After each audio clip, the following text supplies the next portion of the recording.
Hey guys, ito yung request nyo na burger patty ni Mama, na homemade burger patty. So, ang ingredients ay beef.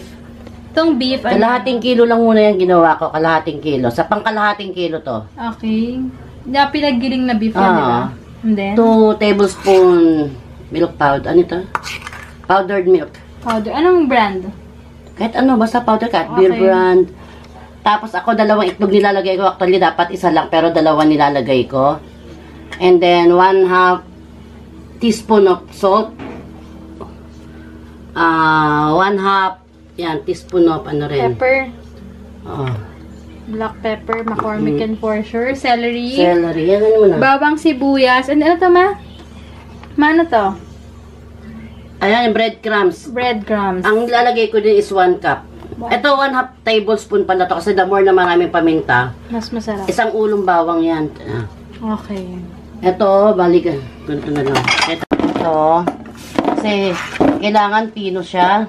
Sama-sama na yan. Ito, para hindi na ako maghihiwa or mag-ano. Diyan na lahat. Yan na sa lahat-lahat.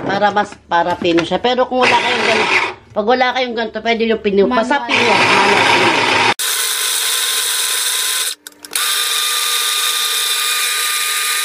So, yan guys, pinagsama-samang celery, bawang, sibuyas. Ayos my hand, syempre. Yan, nagpapasarap dyan eh. Ito na yan. Wait, tanggalin natin itong mabuhok-buhok. Mix nyo lang lahat yan. O, diba? Nagpapasarap dyan yung kamay ni Mami. Honey. Yan ang sekreto dyan. Mix nyo lang lahat ito.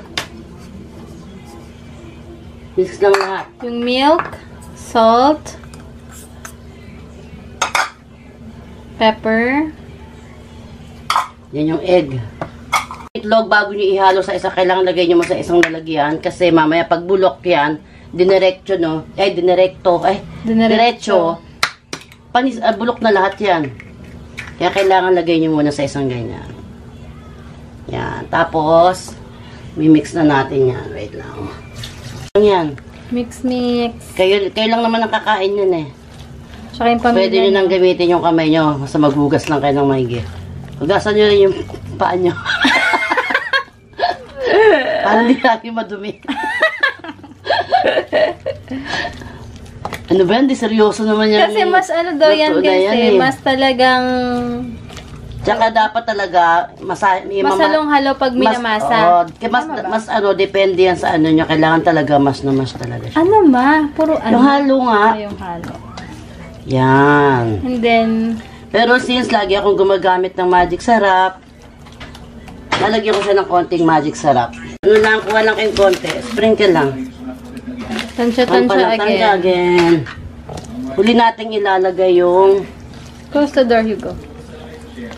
Kailangan, ano yan, halong-halo yan. Tsaka wag nyo muna agad iluto. Hayaan nyo muna lumasa yung... Mababad din muna. Mababad muna yung ano niya. Lahat ng ingredients niya, mas masarap yon. Then, last natin ilalagay ang breadcrumbs. Breadcrumbs. Kahit siguro ginaubusin nyo kahit mga kalahating ano lang. Tansya muna kasi kalahati lang yan guys. Kasi sa 1 kilo, ang nilalagay talaga is 1 cup. So, pwede nyo nang ano, lagyan ng breadcrumbs kahit na. Ito, katulad nito, kalahating kilo to. Kasi, Hugo, tansyahin nyo na lang. O, katulad nito, okay na to. Paano mo alaman pag okay na? Yan, ganyan, maano na siya, nagdidikit-dikit na siya. Ayan. O siya. O, halos hindi ko inubos halos yung 1 cup. Tansyahin nyo na lang. Pangkalahating kilo lang itong ginawa ko ha. Pag gusto nyo na 1 kilo, times 2 lang lahat ng ingredients. Dagdag kayo ng ano, sibuyas, bawang, lahat. Pero sa 1 kilo, yung celery, much better kung yung halagang 20 pesos yung bibili nyo. Mas maraming celery, mas masarap. So, ayan guys, ibababad daw muna at least 20 to 30 minutes. Para yung lasa. Para malasa, masok yung lasa dun sa burger patties, mas masarap.